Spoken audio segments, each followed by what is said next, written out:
La crainte d'une guerre entre la Russie et l'OTAN pousse de plus en plus de pays de l'Alliance à envisager sérieusement un tel scénario et à commencer les préparatifs. Les médias à Berlin rapportent que les forces armées allemandes planifient comment traiter environ 100 soldats blessés par jour si un conflit majeur éclate.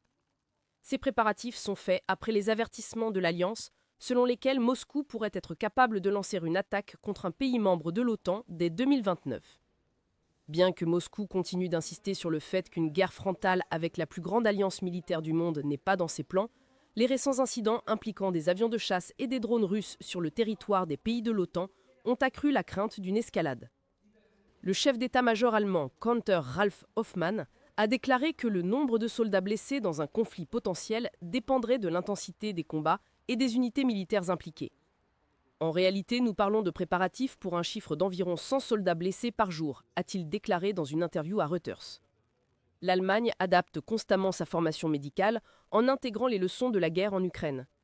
La nature de la guerre a changé de manière dramatique en Ukraine, a dit Kaufmann, mentionnant le passage des blessures par balles aux blessures causées par des explosions et des brûlures provoquées par des drones et d'autres munitions. Les soldats ukrainiens décrivent un corridor rempli de drones qui s'étend sur environ 10 km de chaque côté du front comme une zone de mort, car les drones des deux camps détectent et neutralisent rapidement les cibles. Les Ukrainiens ne peuvent souvent pas évacuer leurs blessés aussi rapidement qu'il le faudrait, car les drones volent partout, a déclaré Hoffmann. Il souligne la nécessité de stabiliser les soldats blessés, ce qui peut parfois prendre des heures, précisément sur la ligne de front.